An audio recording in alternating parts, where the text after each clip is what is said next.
I want to welcome you to Dream Chasers Radio with me, your host, Yaya Diamond. We have a special guest here today. It's Rabbi, and he's streaming 24/7 since, well, let him tell you. We're going to go ahead and get into the conversation.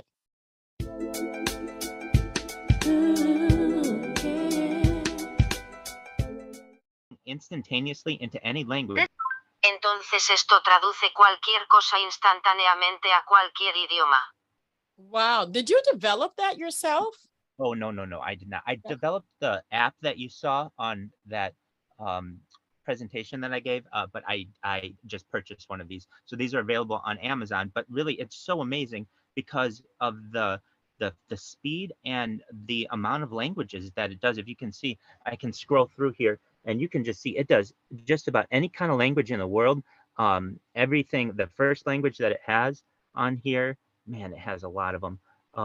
It's probably like Albanian, I'm guessing, Wow. and the last one is like Zulu or something. It's really amazing. Afrikaans actually is the first one that it has. So Albanian is second. So it's really something that I feel like technologically perhaps people didn't know we had devices like this, and you're just Right. able to communicate instantaneously. I live in Southern California, and really more people speak Spanish here than they do English. And so to be able to have a device like this, I really feel like will change the world. Yeah, definitely. You can speak any language into that and then, translate it. If you're lost in a different country, you're definitely going to be able to communicate, especially if you Exactly. have to, the embassy, the bathroom, food. All the Exactly. basics. And yes, we have Google Translate like on our phone, but we never had one device that just you always had it. It was always ready. You didn't have to text anyone or you were on another phone. You could just it was really something that I thought was neat. Another thing that I think is very neat is this. It's called the USB lighter. Now this isn't mine, but it is something that I feel is a really important invention in society. So what is this? This is creating electricity using I'm sorry, it's creating an electrical current that can light things like a lighter, and you don't have to use combustion. And why this is important, particularly within Judaism, is for the electric car. See, within Judaism, generally we don't have combustion on Shabbat, so we can't drive. But inventions like this help to be workarounds that will really transform at least Judaism as I know it, but I think society as we know it too, because a lot of other people have these types of issues where perhaps you can't light something, you can't have combustion for one reason or another, you can't have smoke or something. It's a really nice piece of technology that I think is really neat. So that's another thing that I have. There are Wow. just some movements out there that I really I think they're just general movements, and I don't know why people won't talk about them anymore. World peace, first and foremost. When you were a kid, yeah, people talked about world peace. They had music about world peace. We were coming Yes. together. I mean, I was just singing your songs. So you had come together, Hmm. Beatles from 2021, and I just Right. duetted with you just right before this. You can see it if you watch my streams. And when you listen to those words, it's the Beatles come together right now over me, whatever that means, but come together. Nobody's doing that anymore. And so I really No. feel like providing a platform for people to be able to come with their concerns and things and really have a leader in society to be able to say, all right, well, let's try to have some type of cohesion and some kind of Right. discussion on world peace, because no one out there is talking about world peace. I haven't heard world peace in media being discussed perhaps this millennium. I mean, but it was being discussed in the 60s. Right. And it just kind of died down. Now it's like you're seeing people be persecuted for their skin, for their religion, for their this, for their that. And it's like, guys, we are on Earth. That means we are earthlings. That's right. And excuse me, you have a right to whatever you want to believe, but in the end, we're still people having an experience here. And I shouldn't be persecuted because of the color of my skin or my religion or where I'm from or my country. Literally, that messes me up. You It know, bothers me. it It absolutely bothers bothers me. me. And one that I want to include in there is gender. Gender is not being Yes. discussed, and especially in technology. I have a trump card, so to speak. I mean to say I have a checkmate on all of technology right now. What is that? It generally discriminates against men and women based on the areola, on nipples. If I'm on YouTube right now and I show nipples on YouTube, I don't get in trouble as a man, but if I'm a Right. woman, I lose my stream. I lose my way to produce for myself. And if I have a wife or I have daughters and just an accident happens where some piece of their skin shows, they lose their ability to provide for themselves, and then they can't even appeal their suspension over something so little as Yeah. skin. I Yeah. can't stand. I can't stand discrimination based on color or of Yeah. anything on skin. Yeah. It's really an organ of the body. And It so really is. for women, for people of color, I'm here for everyone. I mean, as much as I can be. Right. In the natural sense, a woman's breasts are not sexual. No, They're for the baby. exactly, I mean, exactly, we have sexualized an organ that is milk producing, just like the udders of a cow. exactly. And if a woman has to breastfeed their child in public, you got so many people. And I did that with both my children, and it's so important that you do that, whether you pump or whether you do it naturally. It's so important because that milk is specially made for your baby. Because what your body does is when the baby sucks, the body determines, oh, the baby's sick. It needs more of this. It needs more of that.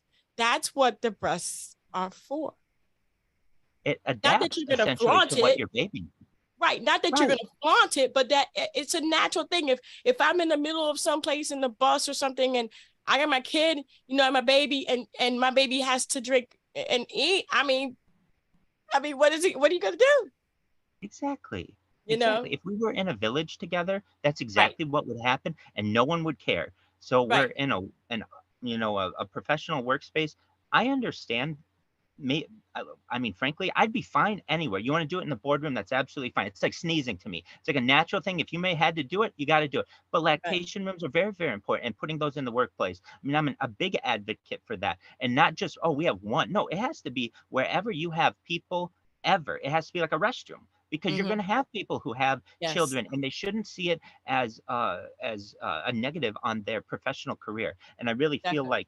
like I just I'm very much an advocate for women, and I'm very much an advocate for people, just skin, not just any kind of skin. I don't think you should be able to discriminate against it, but I don't think it's that big of a deal. Meaning, like, Right. it's skin, just as we discussed. Yep. So those are a couple points that I have. Other things that I have are like technological advances that we talked about. Right. Really, I feel as if this gives people a platform to be able, well, in my opinion, to study humanity in a way that we've never studied humanity before. If you've ever seen the Jim Carrey movie The Truman Show, where Yes. the world just watches this person and falls in love with them and grows bonds with them, I really feel like that's exactly what's going to happen. I had a podcast this morning with someone in Australia, and they said to me, "You're going to be the biggest celebrity in the world." And it's absolutely true. I have more content online than any person in mankind. And what does that mean? Content is king. Bill Gates coined it in 1996. What I find is a Sumner Redstone, distribution is a hard thing to get it out, to get the word, because there's so much out there to be able to Yeah. get through. But being on podcasts and talking to people and really making real connections, I feel, is much better than just a social media post or something. Not that that doesn't help, but Right. I can tell we're talking about world peace here. People haven't, your listeners, perhaps maybe you talk about it all the time, and if you do, that's wonderful. I want to keep advocating for that. And but they're going to hear things that they haven't perhaps heard before. And really, I have no fear. I don't feel like anyone should be able to tell me what to say, what I can say or what you can say. Sticks and stones may break my bones, but words may never hurt me. And it's just like, whatever you want to say, and I want to hear it, because I can tell you I've changed a lot in my life. And Mm-hmm. maybe I had one opinion when I was young, and it's changed now because of all kind of knowledge, information, all kinds of things. I think everyone has those kinds of things, and people can share the journey, and to be able to do it online and not just one camera angle. It's 360 degrees, so you can watch basically from above, you can watch from the sides, you can watch me. I mean, if you want, I go to the bathroom I take showers, I eat, sleep, everything on some kind of social media. So YouTube's tough to shower because of the nudity issue. So I'll take like a phone into TikTok and just do it that way. But really, I try to make it so that I have absolutely no boundaries. I want people to be able to see there's no filter, and I have no fear. I have no relationship with any person of the past where I feel like they're going to come back and or I've ever done them wrong. I'm quite proud of the relationships that I've had with people, and hopefully one day they'd be able to say, you know, we knew him when he was only, you know, just a little guy, so to speak, before he started this and really started trying to help the world. So I mean, kind of to conclude, that's I would say overall, I want to help world peace. I want people out there to know that they have a voice, especially if they feel like that perhaps they were maybe a person of color or someone who was a minority of any kind in society. I'm also the first LGBTQ plus Orthodox rabbi. Now, what does that mean?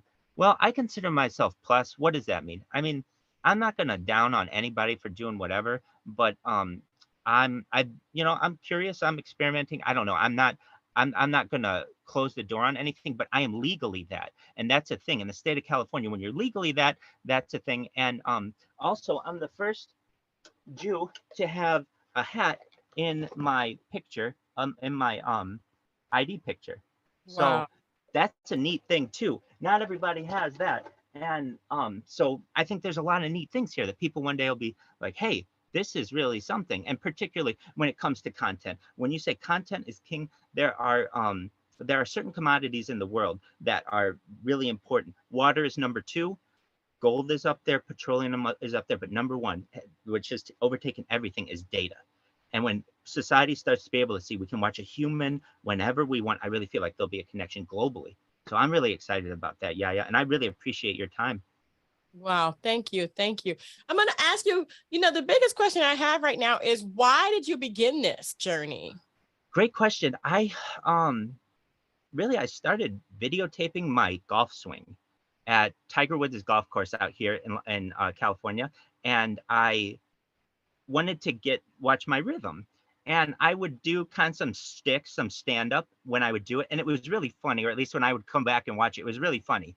And so what I did is I ended up having, just one moment, I'll show you quite a few of these. Um, in fact, just hundreds of these little uh, memory disks. So I have, on top of everything that I have uploaded, I have memory disks from me golfing and being all over California. And the only reason they're not uploaded, it just takes so long to upload with all the streaming. I mean, we're really in society where download speeds have not made up with where upload speeds are, and it just takes too long. But I would say the thing that really inspired me was my golf swing. I started watching my golf swing, and then didn't really feel so uncomfortable on camera. And then I came home one day, and I think one of my cameras probably was still going. I was like, well, let's see what happens. There was not one day where I felt like I had to start streaming. I remember reluctantly doing it. And the funniest thing I think is my original streams. I'm in a suit and tie. I'm in a black hat. I'm very, very formal and everything, just like everyone would be. And now here I am. I'm in my underwear. I'm in my, shirt, and that's just how it is. And you would Yeah. find society would watch me through time just get more and more formal, essentially, because you Wow. get more and more comfortable with the camera as time goes. Yeah, definitely, definitely. So is this just going in your home, or this is 24/7 you're saying? So do you go out anywhere? Do you go to I do. engagements? Do you go to Shabbos? How do you do this? I do Shabbos on camera. So every week we light candles. We do the blessing over bread. We do kiddush. We do wine. And then the next day we daven. I daven every single day. So I don tefillin, and I previous to this was COVID. So I was going to shul every single day. I went 666 straight days, and then COVID hit. And with everything that happened with shul during COVID, I started davening, or what's called praying, online. And so I'm able to watch service as I do it at home virtually every morning if I need. And so that's a kind of a new thing that has happened since COVID. And so I do that. When it comes to going out, yeah, I've gone as far north on camera as like Santa Barbara, California, as far south as pretty close to San Diego, Disneyland, Rodeo Drive, um, Long Beach, and a lot of that is still on here. Some of it is on TikTok and some other platforms. YouTube has an interesting thing that basically it won't let you just create videos and stream live if you don't have a lot of subscribers. So I had to build up some subscribers to before being able to do that. Last time I went out was I live in Irvine, so I went to a store in Irvine and I had it all on camera, and that was Sunday night, and then I'll go again tonight probably. And so you get to see me. I call those field trips, where you get to see me out and about, and it's really neat too because what I try to do is usually those places are pretty close. I have a car, but usually it's really hard to stream and drive, and you don't want to do it. It's pretty dangerous. So I try to walk there, and so you get the walk there, and my interaction with people, and it's very funny because the people who work at the stores know that I'm basically the guy who's always streaming and always going, and it's just become part of life. And it's really something I feel is really one day going to perhaps revolutionize society. I'm really excited for it. I am too. I am too. So ultimately, I know that you want to be the one that has, content is king and all that, but ultimately, what do you want to come out of this? Well, there's this little shul, this little synagogue that burned down in New York City in 2019, and it never was rebuilt. And if I could ever get like the word out to the people in New York, I would like that rebuilt. I think that'd be really nice to rebuild that synagogue. That's like a little thing I'd like to do. A big thing is really I want people to come together, talk to their neighbors, talk to their friends, be able to connect, be able to, what are things that we discuss on the self-improvement, spirituality, advanced technology, overall well-being, taking care of yourself, and then some new things that that we kind of explore together. Hey, I didn't know what ASMR was before all of this started. Now we watch ASMR almost daily. So there are many kinds of new kind of things that about which I didn't know before any of this. I would say, at least when it comes to the amount of accounts that I have, you can just see, at least streaming now, I've got 1, 2, 3, 4, 5. You don't ever find anybody with more than one. No one ever has more than one streaming. I have 5 going right now. And if you just type in hashtag Viral Rabbi into YouTube, you can always find me. Just search by live. They're always going. I have people who fall asleep to the stream. I have people who eat to the stream, all over the world, as far away as Australia, as close as California, and everywhere in between. The one issue that I have, since they're 24 hours a day, I don't always have someone in the stream. I always have someone in at least one of the streams, but there's not always someone in all 5 of the streams. So if you're ever in a stream like, oh, there's no one here, go to one of the other streams. There's probably someone there. So you'd be able to find someone. People make friends. People make connections. And I'm sure, you'll see how it is with networking. And when you're on social media, it happens very naturally. Yes, it does. It does. It does. Do you answer questions and do you go back and forth with people? Absolutely, especially in the chat.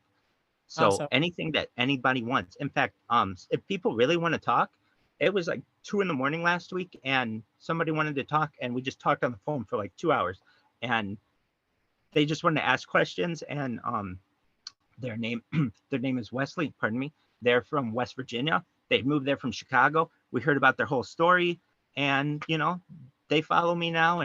But that's not why I do it. I want to hear what they have to say, and Yeah. it's somewhat entertaining to me. But I really want to help people. That's just something I generally want to do. Wow. Well, Rabbi, thank you so much for being on the show, man. There's just so much you're doing. And it's like, a lot of people don't realize that you can make a stand and your voice will be heard. Sometimes it's just something that happens. Exactly.